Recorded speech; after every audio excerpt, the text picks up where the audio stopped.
I'm pretty bullish on some kind of national dissolution, peaceful divorce, national divorce, civil war, whatever. And you're bullish on civil war. Yeah, like I don't mean to say that's something I want to something happen. You want. Oh, you're saying that you're thinking the likelihood of it. Okay. Yeah, I'm looking at it like, wow, that's going to happen. Okay. And it's crazy that there's been a lot of things that, Jack Murphy likes to mention this. It was last year in January, we had a conversation about a lot of things. We predicted a bunch of stuff that was going to happen based on what we were seeing.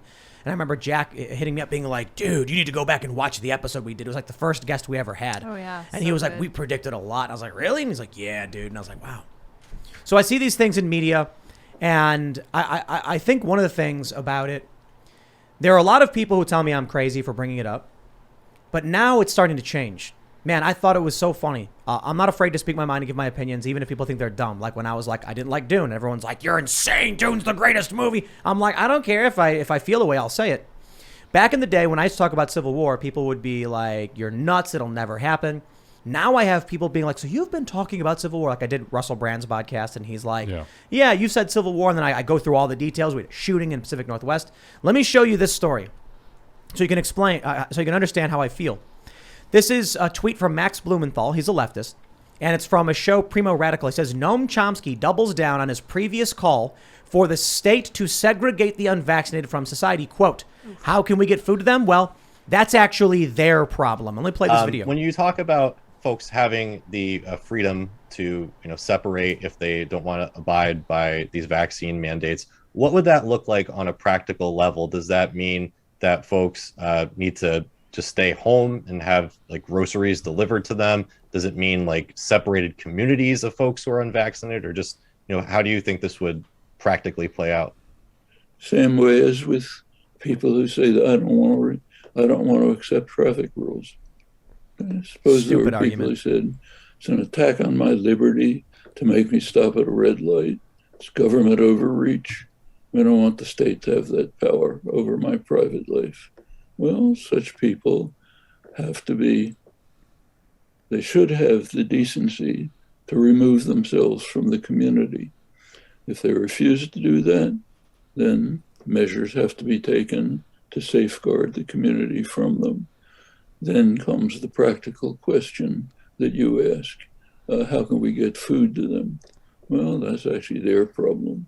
Of course, if they really become destitute, then yes, you'd have to move in with some measure to secure their survival, just as you do with people in jail, for example. So there you go. This is Noam Chomsky. He is a prominent figure on the left. That's why they interview him. And this had to be probably the most infuriating thing I've ever heard, but at least Noam Chomsky has become senile enough to admit what they want to do. It's not about vaccines. It's about mandate. You saw him talk about traffic laws. Yeah. Yeah, if someone blew a stop sign, are we going to put them in a camp and then deliver food to them? No. Really? But think about what he's saying. The same thing that happens if someone refuses to abide by traffic laws. Yeah, they get a slap on the wrist. They get a $20 ticket. Yeah, and they're told to go home. So when I brought up vaccine mandates, I tweeted this. I said, the left tries claiming that vaccine mandates have been around forever. Weird. I don't recall being carded for my medical information entering a bar before, but if you say so. And then in come the leftists being like, all of these mandates for like smallpox.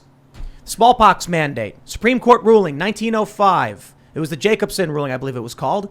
It was over a $5 fine. The guy didn't want to pay the equivalent of $150 for not getting the vaccine. They didn't say you weren't allowed to go to restaurants. They didn't say to stay home. They didn't say we were going to segregate you from society. They didn't say we were going to cut you off from food. They said, pay about $150 and you're done. And he said, no, took him to court. The court said, you know what? They can fine you over this. And that was it. And from that ruling, we got, I think it was the Beck ruling in 1927, where they ended up sterilizing 70,000 women because they used a justification of government-mandated medical procedures to sterilize people the state deemed imbeciles. So when you see Noam Chomsky say, segregate these people from society, and if they want food, that's their problem, I hope you're paying attention to what prominent leftist figures are saying they want to do to your kids. Then don't come to me and say, but Tim, I can't stand up for my rights. My kids need food. Congratulations. When you don't, Noam Chomsky's going to come and take it away. Jeez. And it's not just Chomsky. It's not just commentators. It's world leaders, like the Prime Minister of New Zealand that was asked directly, are you creating a two-class society of people who are vaxxed and unvaxxed with special privileges for the ones that are vaxxed? She responded resoundingly, yep. And that's what they're literally doing and implementing as far as policies here, and we have to be made aware of that. So plagues have been a major thing in human history, and there actually is this like extensive legal tradition of the state having extraordinary powers in the time of plague to do all kinds of things for quarantines and all this other stuff. But that was back again when you're talking about smallpox pre-vaccine, that like, you know, people were like dying in the streets with open sores and like was incredibly contagious, that was, you know, killing, you know, 3/4 of entire towns.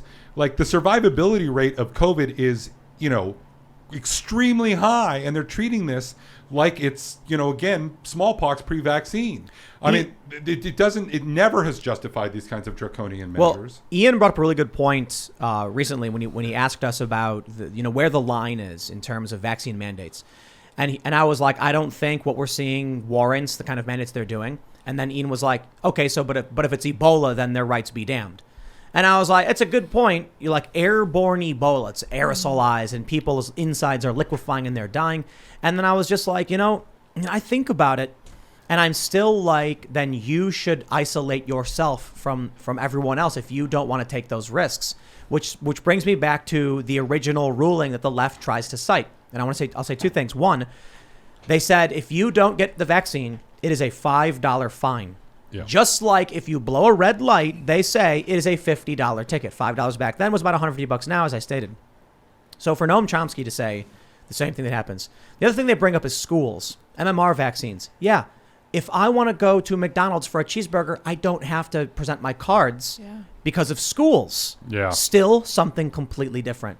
But my greater point was, if they're openly saying, if we have the power, we will do this to you, then the only outcome I see two groups of people pointing the finger saying, live by my rules or else. Technically, it's not true. The right tends to be saying, leave me the F alone. And the left says, shut your goddamn mouth. We are going to lock you up if we have to. There's also a lot of pushback against Chomsky, against his point of view here. One person writes, glad I was able to learn a lot from reading and watching Chomsky, and glad I was smart enough to learn when it was time to stop listening to Chomsky. Yeah. So that, another person just chatted here also. Noam Chomsky is the Grinch who stole liberty, and I would have to agree with that person. This is my entire life. It's insane. People have been following Noam Chomsky around, transcribing his every utterance. Like literally, that's what they do with him. And the only other figure in human history I can think of where they did this was Jesus Christ. Right. And he is not Jesus Christ. I mean, like he's said so many like dumb and ill-considered things over the years. I think he happens to have said some interesting things over the years. What he was saying about corporate media in the 80s was interesting. Yeah. But he's spouted off on so many topics over the years that go so far beyond his quote-unquote domain of linguistics or whatever it is, that the fact that we're still listening to him at this point in time, never mind that he's saying things that are terrifyingly authoritarian. But let's think about what he's saying. When he says we would need to take measures to protect society from the people who won't get vaccinated, he is operating under the assumption that he is society, that he controls it, and that it's his. It's not true. So here's what I posted. When he said, the food, actually, that's their problem. No, actually, that's your problem. Farmers support Trump, 85-12. Oh, boy. Truckers support Trump, 10-1. So if you think you're going to isolate these people from society and then you will be trying to be the nice person to figure out how to feed them, you're sorely mistaken. Yeah. You'll isolate the people who bring the food to your city, and then they'll give you the finger, and you'll say, but wait, I'm hungry. Let's not sugarcoat it. He's calling for camps. He's calling for people to be relocated outside of society, outside of their homes, put into special facilities where they are concentrated. And then we would ensure their survivability, much like jail. Australia is already building camps for 2020 and 2022 and 2023. They're still building even more on top of that. So this is not even in the realm of conspiracies. This is not only just being talked about by Chomsky. This is being activated in parts of the world right now where they have camps for people who don't comply. The CDC director just came out today and said that she has a plan for unvaxxed government employees and police, and it's to re-educate and to provide counseling for them. remember She that. said specifically, quote, "There's a plan should these people not want to be vaxxed."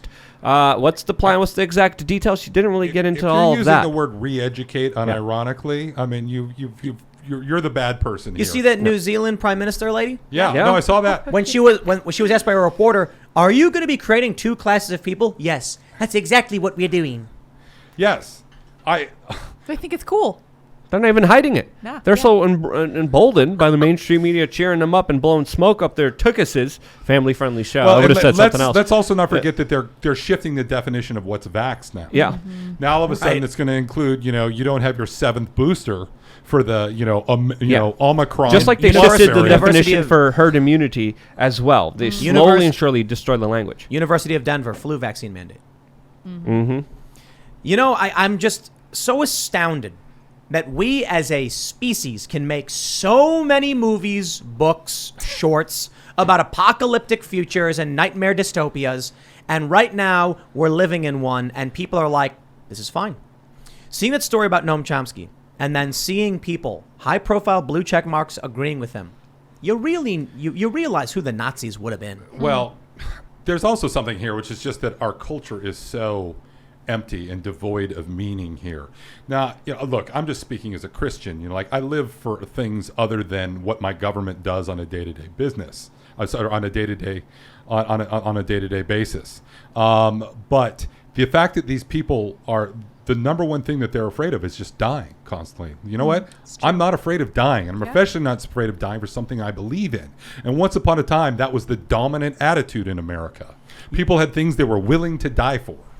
That's a really interesting thing. You maybe just realize something. I'm not afraid of dying. I'm afraid of not living. Mm-hmm. So for me, when they say things like, you have to live in a cubicle, locked down, you can't go outside, people would rather not live but be alive. I'm the other way around. I would rather risk my life in order to live. Right. Well, look, they're going to get to live in Mark Zuckerberg's metaverse or whatever it is. Whatever VR goggles they bolt to your head. In their beautiful pod. But people are going to gleefully enter the Matrix. It's Some of them are. Well, but that's the classic Huxley-Orwell distinction, right? Yeah. I mean, everyone always Pleasure or quotes pain. Orwell, but the reality is Huxley probably got it more right than Orwell. We're all going to sleepwalk into this because it seems like the fun thing to do. I actually think Luke got it more right. Oh, yeah? Revenge of the Nerds or No, the other one? The You Are Here shirt. Yeah. Well, The shirt with all of the dystopian novels, and we're in between all of them.